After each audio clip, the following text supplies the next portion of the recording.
Yuk. Shalom saudara, semuanya dikasih dalam Tuhan. Sedang semuanya untuk bangkit berdiri, kita akan mulai pada pemuda remaja pada sore hari ini. Kita akan nyanyikan kekuatan jiwa.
Terima kasih untuk persembahannya. Sebelumnya saya undang semuanya untuk bangkit berdiri lagi, kita akan nyanyikan dari utara ke selatan.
terima kasih Bapa.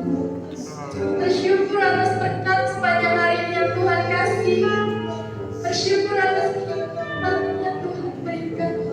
Bersyukur atas berkatnya. Bersyukur atas kehidupan yang Tuhan berikan kepada teman-teman semuanya. Mungkin seringkali kita lupa. Mungkin seringkali kita lalai Tuhan. Kita lupa berterima kasih kepada-Mu Tuhan. Kami malam hari ini Tuhan, kami berterima kasih Tuhan, kebaikan-Mu Tuhan yang begitu besar.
Ada banyak suka dan duka yang kami alami selama ini Tuhan.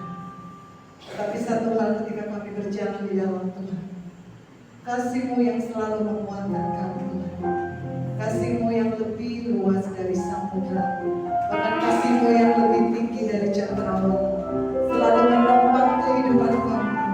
Sehingga ketika kami mungkin sudah mulai kehilangan pengharapan, ketika kami mungkin sudah mulai berputus asa, ketika kami mungkin sudah kehilangan kendali, ketika kami menemukan Engkau, ada kasih yang luar biasa yang mengalir dalam kehidupan kami, menguatkan kami, meneguhkan kami, sehingga kami tidak goyah. Bahkan iman kami dibangkitkan ketika kasih itu ada dalam kehidupan kami.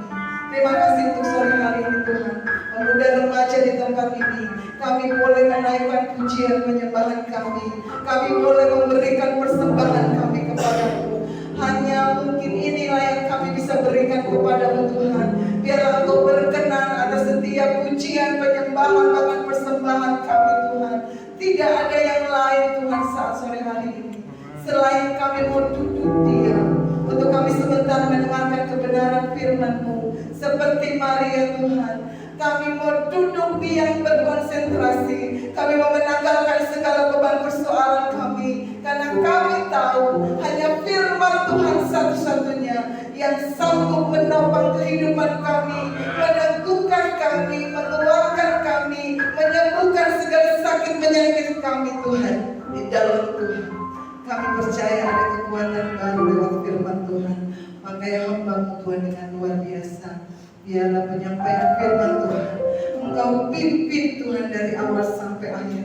Sehingga kami pemuda remaja di tempat ini beroleh kekuatan baru. Kami tidak lagi tertunduk, tetapi kami memandang kepada Engkau. Kami memandang kepada salib-Mu. Di situ kami mendapatkan kekuatan kembali. Di situ semangat kami kembali dibangkitkan. Ada pengharapan baru di dalam Tuhan. Ada kekuatan baru di dalam firman Tuhan.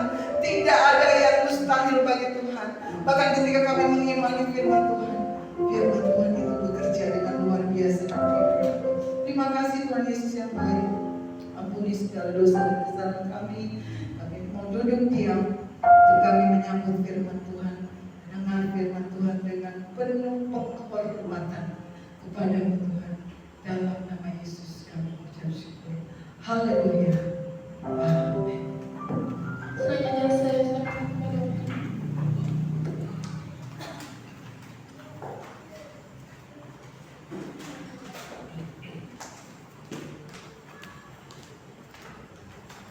Haleluya. Puji nama Tuhan, kita bisa berkumpul pada sore ini untuk mengkoreksi diri, untuk memperbaiki diri,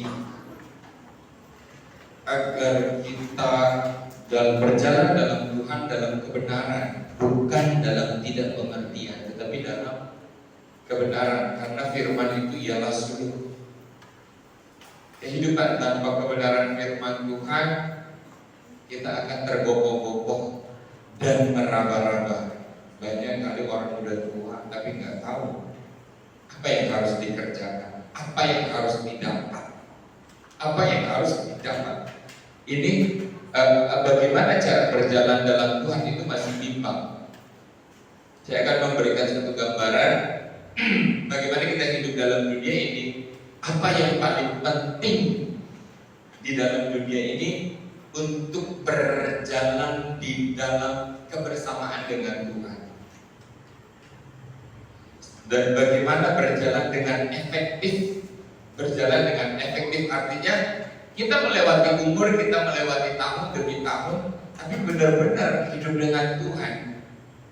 Bukan hidup jauh dengan Tuhan, bukan hidup jauh dari Tuhan, bukan mencapai materi dunia ini. Salah pemikiran, salah persepsi, akan salah tindakan. Oke? Salah persepsi, salah pemikiran, akan salah tindakan. Tetapi ketika kita dekat dengan Tuhan, dengan kebenaran, kita tahu apa yang kita tuju dan bagaimana cara menujunya, kita akan efektif dalam mencapai hari-hari kita di dalam dunia ini bersama dengan Tuhan. Contoh, satu ilustrasi. Ada seorang pekerja yang melamar pekerjaan. Dia ini betul-betul butuh banget pekerjaan ini karena memang pekerjaan baru bagi dia dan perlu juga untuk membiayai kehidupannya, kebutuhannya, masa depannya. Dan dia melamar dengan semangat yang luar biasa. Sampai kepada suatu tujuan, dia melamar dan dia mendapatkan pekerjaan untuk memotong kayu, memotong pohon, dan dia mensanggupi. Berapa kamu? Coba hari ini saya mau lihat, kata si bosnya, saya mau lihat berapa banyak kayu yang kamu bisa tebang hari ini. Wah, dengan semangat, kerja baru dong, tenaga baru, semangat baru. Pada hari itu dia bisa nebang kayu, katakanlah 50 pohon. Kata si pemilik hutan, wah hebat, semangatnya luar biasa. Besoknya lagi dia bekerja dengan gigih lagi, tapi hasilnya 49. Padahal semangat yang sama, keinginan yang sama, motivasi yang sama. Kok hasilnya dia bilang berkurang? Dia maju lagi di hari ketiga dan seterusnya, makin lama makin berkurang, makin lama makin berkurang. Akhirnya dia duduk dan mengoreksi diri, apa yang salah? Padahal waktu jam kerjanya sama dan pohon yang ditebang pun ukurannya sama. Ternyata setelah dia mendapatkan mengoreksi dirinya, dia lupa untuk mengasah kapak yang hari pertama dia pakai dalam kondisi tajam, hari kedua makin dipakai makin tumpul, hari ketiga, hari keempat, hari kelima, ternyata hari yang sama, waktu yang sama dalam sehari tidak membuat dia lebih cepat. Baru dia berpikir, wow, ada sesuatu yang harus dikoreksi memang di dalam pekerjaan setiap hari. Kalau kita tidak duduk merencanakan segala sesuatu, kita akan kehilangan waktu. Waktunya sama, tetapi yang dihasilkan beda. Oke?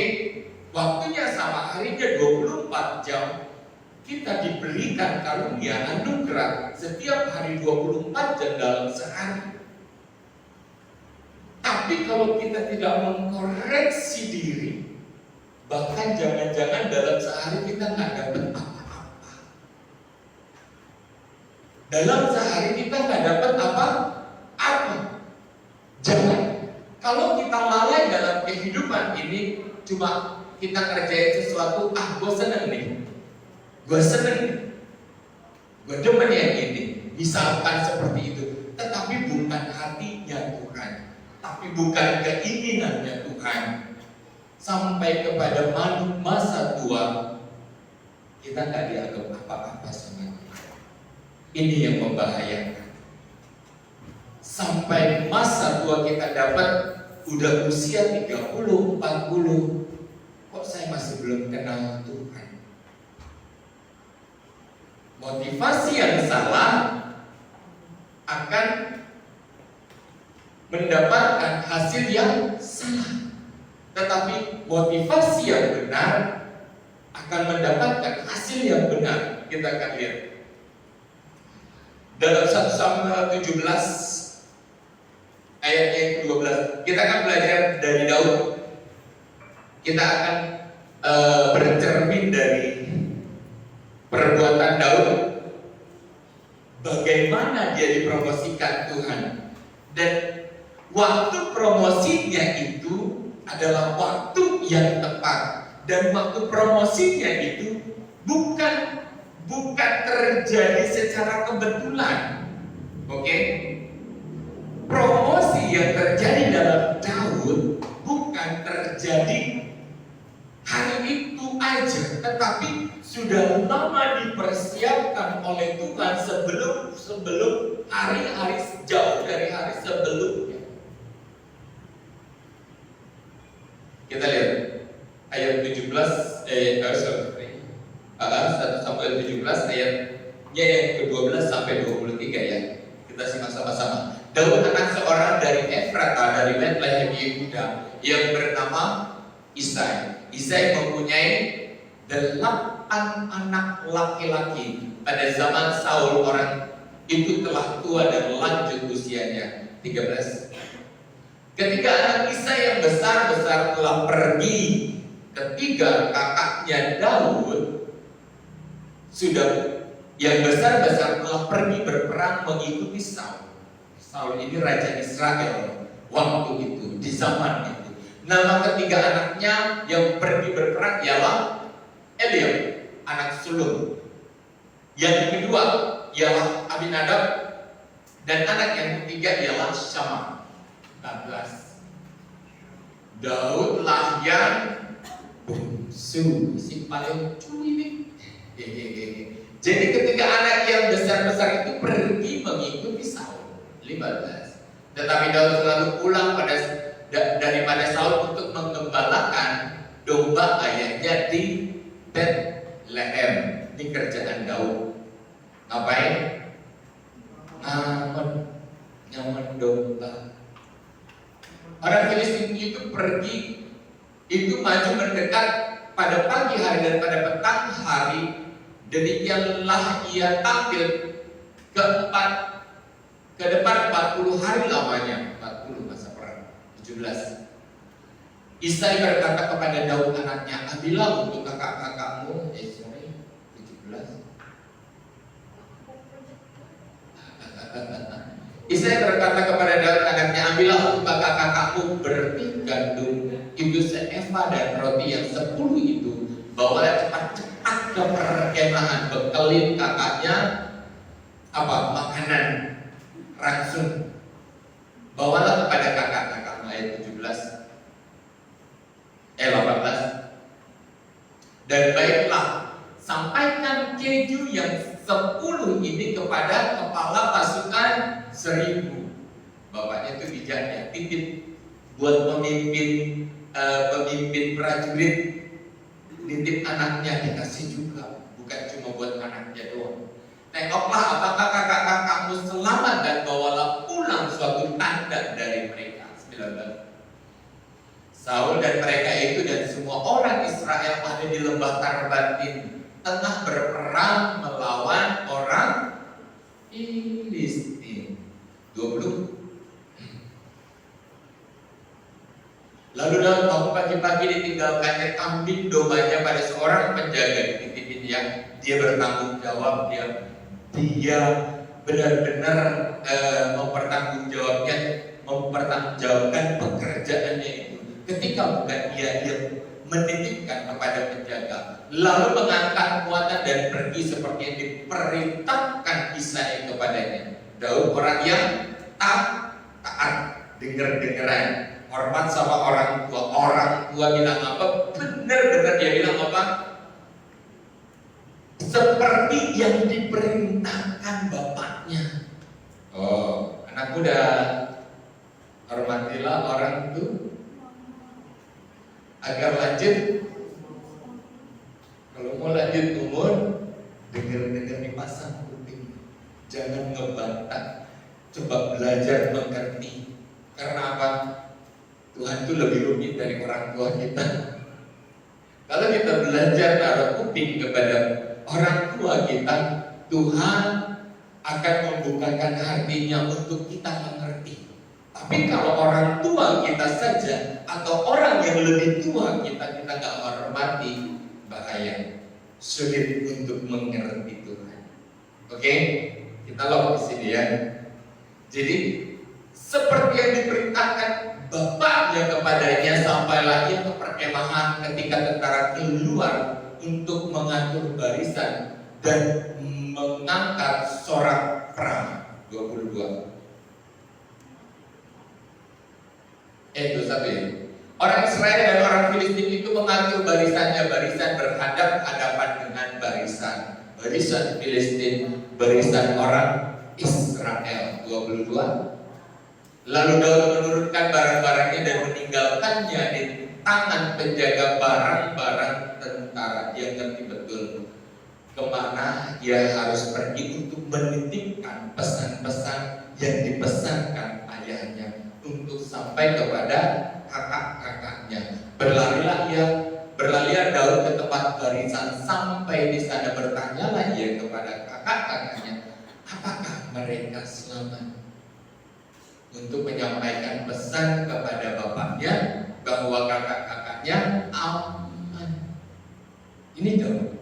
Yang kita akan lihat di ayat yang ke 26.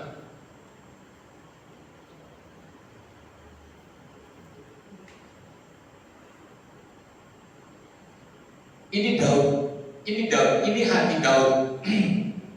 Ketika banyak tentara Israel ketika menghadapi perang bersama dengan Filistin, dan ketika keluar seorang yang berbadan besar yang bernama Goliat, mereka takut.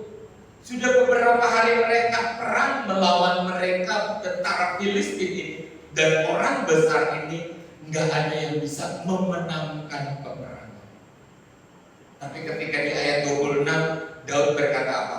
Lalu berkatalah Daud kepada orang yang berdiri di dekatnya, apakah yang dilakukan kepada orang yang mengalahkan orang Filistin itu dan yang menghindarkan cemooh dari Israel.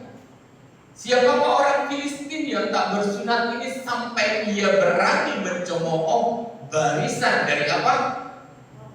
Dari Allah yang hidup. Dia nggak melihat bahwa barisan tentara Israel itu bukan sebuah tentara, tetapi pasukan ilahi, pasukan yang berperang bersama dengan Tuhan. Ketika orang Filistin mencemooh Goliat, mencemooh barisan tentara ini, bukan tentara ini yang mereka hina, tetapi Tuhan yang hidup. Perbedaan pandangan, ya, perhatikan baik-baik, perbedaan pandangan akan membedakan hasil pencapaian. Oke? Dalam segala hal, dalam pekerjaan, dalam keseharian rutinitas kita, perbedaan pandangan, perbedaan prinsip. Ketika kita firman Tuhan katakan segala sesuatu yang dilakukan, ditemukan oleh tanganmu, lakukanlah itu seakan-akan untuk Tuhan, bukan untuk, teruskan, bukan untuk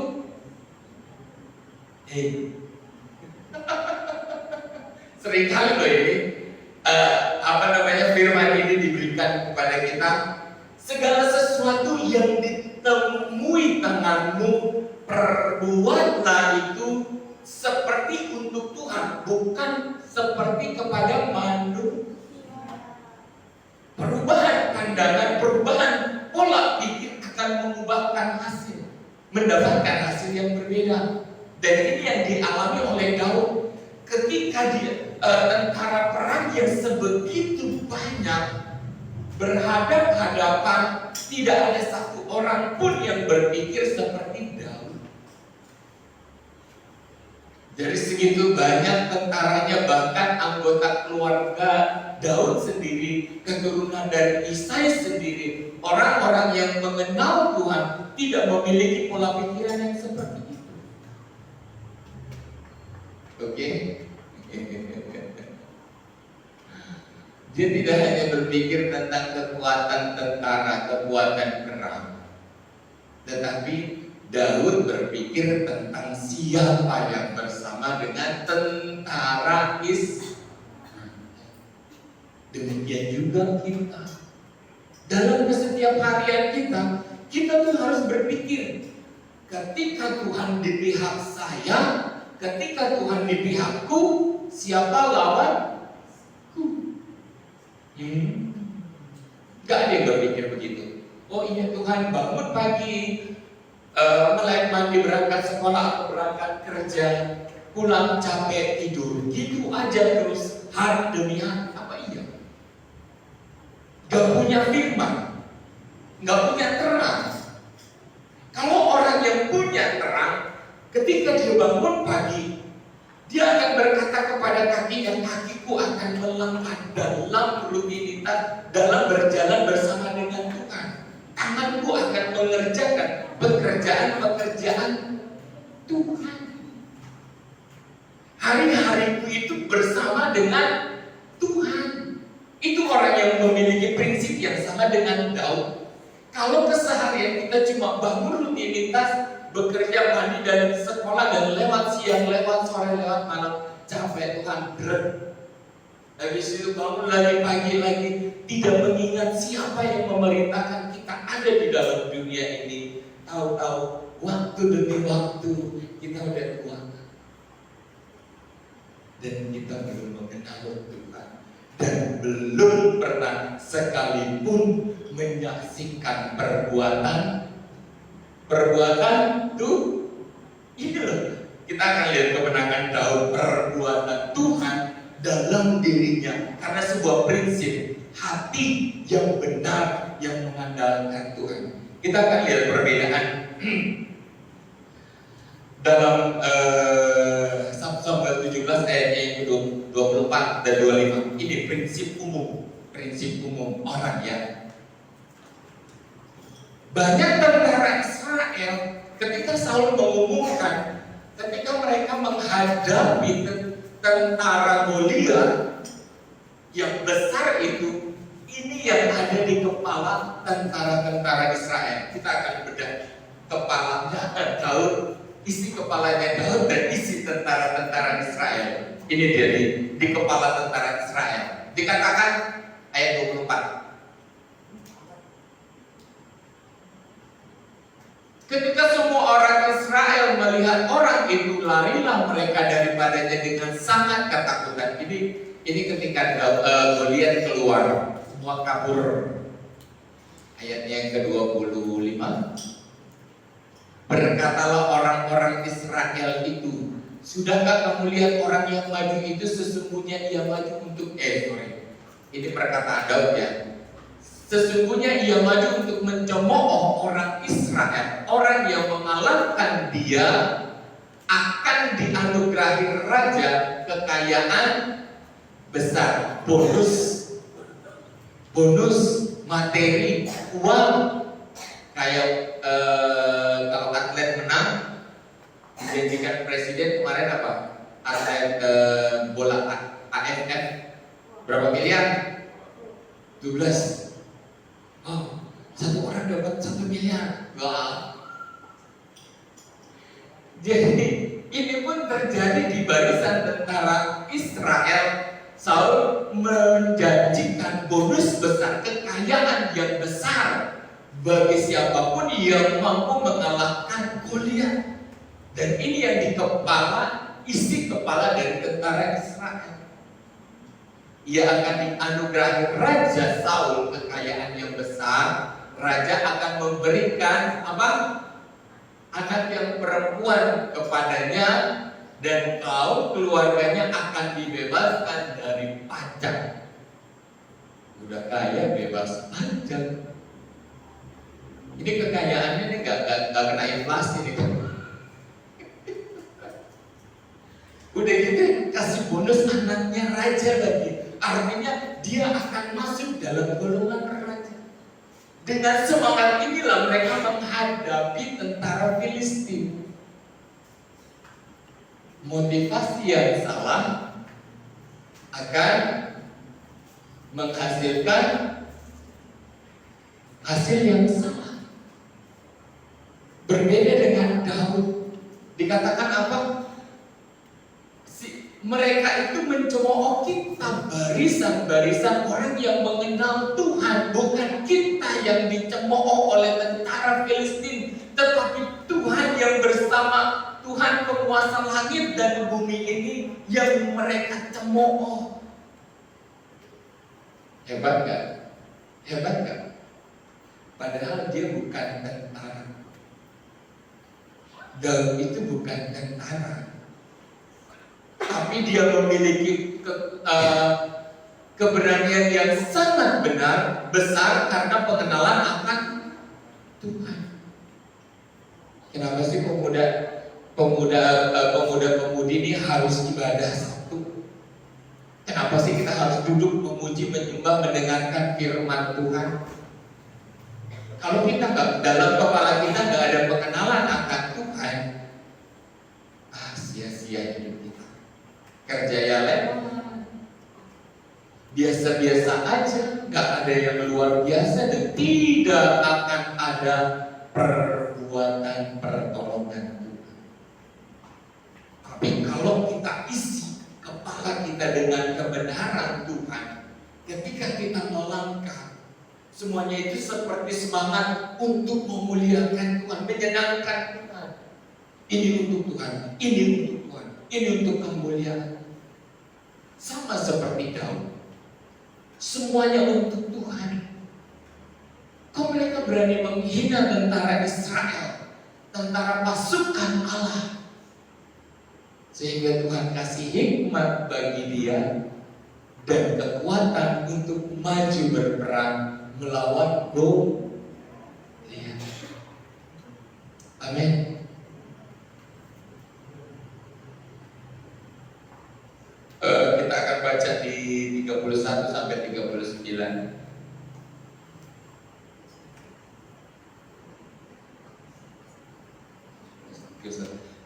Terdengarlah kepada orang perkataan yang diucapkan oleh Lalu diberitahukanlah kepada Saul, dan Saul memanggil dia di jalan promosi. Bukan anggota tentara, tapi karena perkataannya dan keberaniannya, seorang raja memanggil Daud. Ayo panggil dia. Karena dia lihat ada sesuatu yang besar di dalam diri Daud. Demikian kita nih di dalam perjalanan kehidupan kita dalam dunia ini. Demikian jalan promosi akan terdengar bagi orang-orang yang ingin memakai jasa kita. Pengenalan kita akan Tuhan. Anak ini luar biasa, anak ini beda. Dia punya iman yang besar. Ini menjadi aset perusahaan, misalkan seperti ini. Ayatnya yang ke-32. Berkatalah Daud kepada Saul, janganlah seseorang menjadi tawar hati karena dia.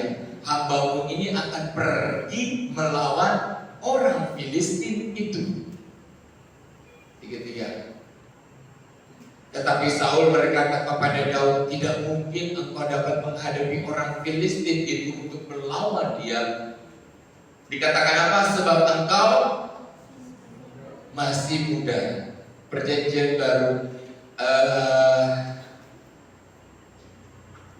kepada Timotius, Rasul Paulus bilang apa? Jangan seorang pun menganggap engkau karena kenapa kita bisa punya kekuatan? Kenapa orang muda punya kekuatan? Karena pengenalan akan, kalau dalam diri nggak ada firman. Oke, setuju? Kalau dalam diri kita nggak ada pengenalan firman, nggak ada. Kita menjadi orang yang rata-rata.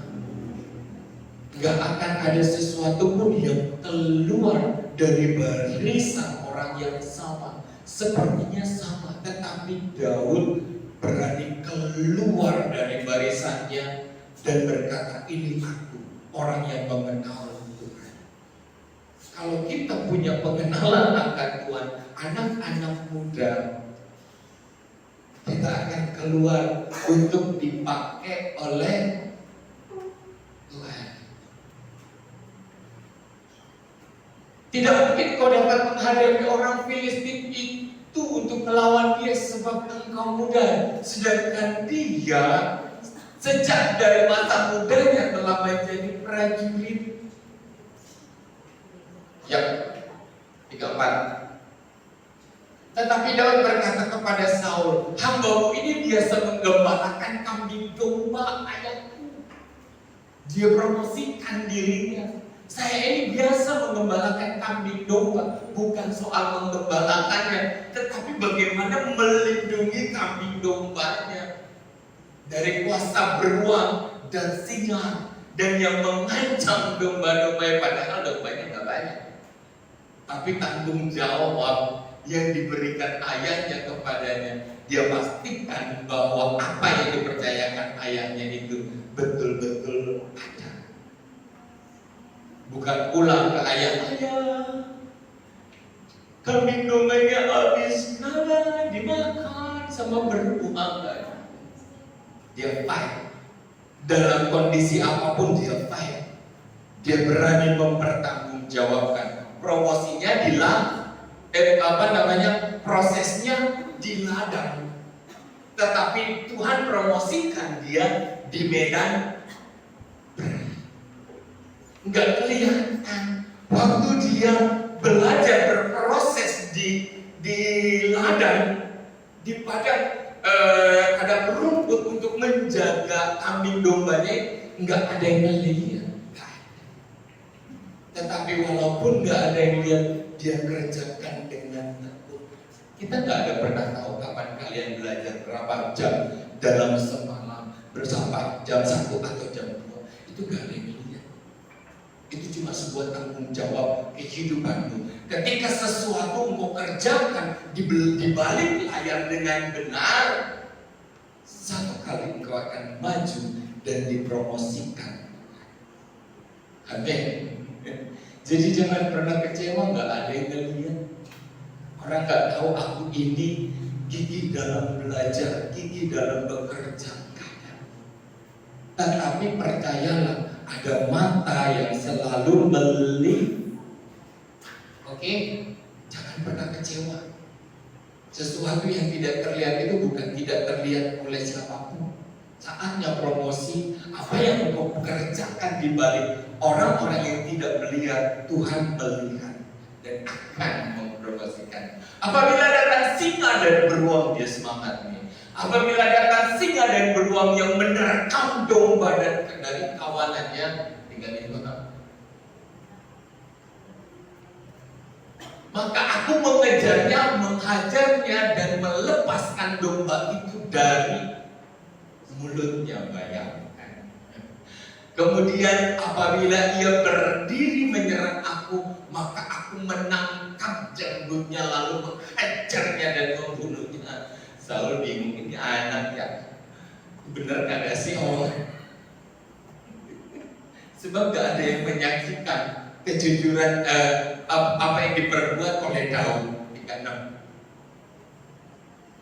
Baik singa maupun beruang, singa dan beruang loh, telah dihajar oleh hambamu ini, dan orang Filistin yang tidak bersunat itu akan sama seperti salah satu daripada binatang itu, karena ia telah mencemooh barisan daripada Allah yang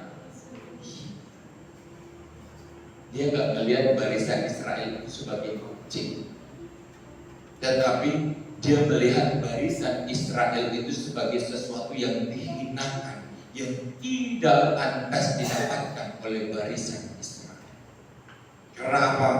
Dalam prinsipnya, ketika Tuhan bersamaku, siapa lawan? Goliat kecil. Oke, punya iman yang seperti itu dilatih. Ini semua proses, semua berjalan hari demi hari, gak jadi dalam satu hari. Apapun itu gak jadi dalam satu hari. Tapi mari berproses. Dalam hal apapun mari berproses. 37. Cepet banget sih itu jam. Pula kata Daud, Tuhan yang telah melepaskan aku dari cakar singa. Dikatakan apa? Tuhan, bukan kekuatannya. Ini kehebatan Daud. Selalu bawa nama Tuhan. Karena yang dia andalkan adalah Tuhan, bukan kekuatan. Makanya dia punya hati penuh kepada Tuhan. Bukan dengan kekuatan dan gagahku, tetapi karena Tuhan yang beserta dengan aku, yang memberikan aku kemampuan. Dikatakan apa? Tuhan yang melepaskan aku dari cakar singa dan dari cakar beruang. Dia juga yang akan melepaskan aku dari tangan orang Filistin itu. Tuhannya langsung, wah. Tuhannya langsung, wah. Kita punya hati kan seperti itu. Di sekolah kita malu nggak ngomong Tuhan Yesus? Isinya.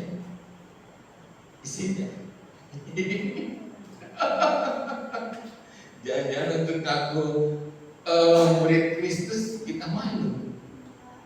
Saya nggak pernah malu. Saya bangga. Sampai manapun saya bangga. Karena pengenalan akan Tuhan. Dan satu prinsip dalam pikiran saya, kalau Tuhan di pihakku, siapa lawanku? Banyak maut udah saya lewati dengan prinsip kebenaran ini. Saya pernah diluputkan dari serombongan anak STM di Jakarta tuh. Kalau ada serombongan satu bus STM itu jangan dilutik. Bisa mati atau keluar dari bus gak pakai apa-apa. Saya pernah naik metro minibus bis tanggung itu, saya duduk paling depan pakai seragam putih apa. Karena biasanya kalau semip itu, kalau Sabtu saya pakai baju masak, saya lebih senang pakai baju puk. Saya akan semip. Tapi kalau Senin sampai Kamis saya pakai putih abu-abu, Jumat saya pakai batik. Gilirannya saya pakai putih abu-abu, saya duduk paling depan. Tahu-tahu di satu tempat mereka datang, masuk satu bus, masuk penuh gitu, bus. Aduh kiamat dan bom mati. Ada itu dan habis dan tapi saya ingat itu dari kelas 3. Kelas 3 gitu. Segitu mulai dari saya dicolek. Kenapa lo? Ya. Ada semen. Bohong lo. Tas diambil. Pas giliran tas saya diambil, saya balik badan. Lu macam-macam lo ya. Dia ini angkat tangan, saya angkat tangan. Yuk, lu mati gua mati. Gak apa-apa, imbas saya mati. Yang penting satu dari kamu mati. Sampai temennya bilang itu satu keajaiban. Udah. Itu jarang. Yang pernah, yang sudah, yang saya lihat, kalau nggak rumah orang habis babak belur atau nih baju nggak ada satupun melekat, dikasih turun jebret. Karena pertolongan Tuhan, kita udah mau ribut di dalam, sementara itu temennya satu bus. Cuma udah, balikin. Saya duduk manis. Kalau bukan pertolongan Tuhan, udah gak ada. Perjuangan kalau sekolah di Indramayu enak banget, nggak ada yang seperti itu. Kita tuh kalau di sekolah di kota bertarung nyawa, bisa aja pulang tinggal lama. Tapi karena perlindungan Tuhan, penjagaan Tuhan, masih bisa ketemu saudara dan menyaksikan pertolongan Tuhan. Amin. Yuk, 38. Lalu Saul mengenakan baju perang kepada Daud, ditaruhnya ketopong tembaga di kepalanya dan dikenakan baju zirah kepadanya. Artinya Daud diizinkan untuk maju berperang, dan kita tahu sendiri apa yang dilakukan Daud. Dia mengambil umpan dan batu. Tuhan memberikan hikmat. Tuhan loh, dia selalu akui Tuhan legitimasi perbuatan yang dia lakukan itu bukan hikmat darinya, tetapi karena pertolongan Tuhan. Dalam diri kita nih, kita manusia, seberapapun usia kita yang mendengar firman ini selalu legitimasi, sangat. Kalau apapun yang kita kerjakan yang dimampukan oleh Tuhan, itu karena pertolongan Tuhan. Amin. Karena kekuatan yang dari Tuhan yang memampukan kita lepas dari maut dan menjadi terang dan menjadi berkat dan menjadi seseorang yang diangkat oleh Tuhan untuk menyatakan kemuliaan Tuhan. 39. Lalu Daud mengikat pedangnya di luar baju perangnya, kemudian dia berikhtiar berjalan, sebab belum pernah dicobanya. Maka berkatalah Daud kepada Saul, maka aku tidak dapat berjalan dengan memakai baju ini, sebab belum pernah aku mencobanya. Kemudian ia menanggalkannya, dia maju melawan Goliat tanpa baju perang. Tetapi dia pastikan kalau Tuhan yang melepaskan dia dari cengkeram singa dan beruang, dia juga, Tuhan juga yang akan melepaskan dia dan bangsa barisan Israel dari Goliat dan orang Filistin. Dan itu diiyakan oleh Tuhan. Ya. Jadi kita belajar punya hati. Tuhan kasih hati dalam hidup kita semua. Kita Tuhan berikan hati. Mari kita pakai ketika kita lakukan sesuatu dengan cinta akan Tuhan. Lakukan sesuatu dengan bangga akan Tuhan. lakukan apapun. Jangan pernah lewatkan harimu tanpa memastikan engkau tidak bersama dengan Tuhan. Bisa aja sih, boleh, tapi cuma menghabiskan waktu, usia, bulan, hari, detik demi detik tanpa Tuhan itu gak enak. Betul gak enak. Ketika kita menanti janji Tuhan di umur 40, Tuhan, kok saya umur 40 masih begini Tuhan? Ketika kita di umur 50, Tuhan, kok saya masih gak dapat feel-nya berjalan dengan Tuhan, dan berkat itu pun gak ada menyertai Tuhan. Sayang banget, benar-benar sayang. Ketika kita gak dapat feel-nya jalan sama Tuhan, ini saya katakan mumpung usia muda, seperti kapak tumpul tadi, kalau kita terus pakai dan tidak mengasahnya, seperti kapak tumpul tadi, hati yang tidak kita uji dan tidak kita koreksi, kita tundukkan pada Tuhan, habis, kebuang waktu sia-sia. Ciri orang yang gak tunduk sama Tuhan apa? Masih punya kebencian sama orang lain. Itu satu indikator. Kalau kita masih ada gak senang sama orang lain, itu artinya hati ini belum ditundukkan sama Tuhan. Tapi orang yang merendahkan diri, dikoreksi, ditajamkan hatinya kepada Tuhan, apapun gayanya orang, fine aja. Yuk sama-sama baca sama-sama. 1, 2, 3.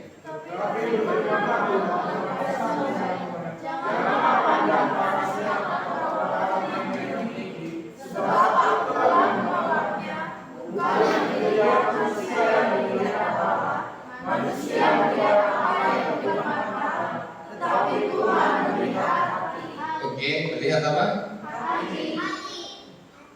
Enggak peduli Tuhan tambang kita kayak apa. Hati yang menyembah dalam roh kebenaran. Artinya roh dalam kebenaran, kehidupan yang terus mencari siapa Tuhan. Hati yang haus terus. Yuk, pemain musik marahin. Hati yang terus mencari Tuhan.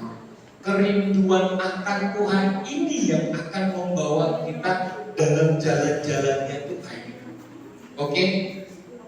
Rindu akan Tuhan yang akan membawa langkah kita ini untuk menemukan Tuhan. Orang-orang muda, jangan seorang pun menganggap rendah karena engkau muda. Amin. Tetapi biar orang memandang kita sebagai orang yang mampu. Karena apa? Karena kita punya Tuhan yang besar. Pandangan hidup seperti Daud akan memberikan power yang besar dalam kehidupan kita untuk melakukan apa aja. Hal yang biasa menjadi super. Amin.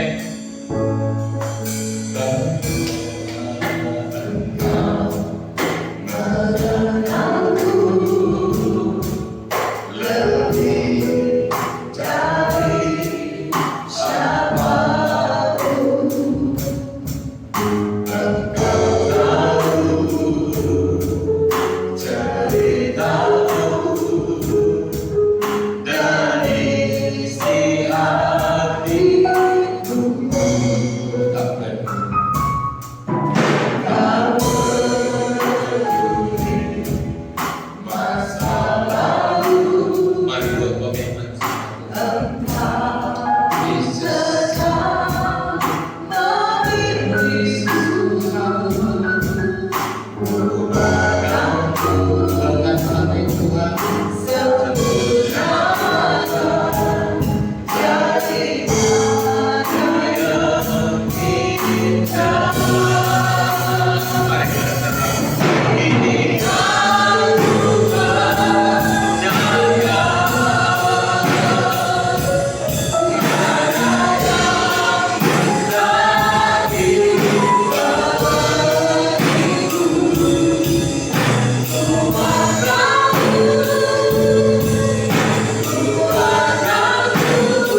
dan hari Jumat kasih Tuhan.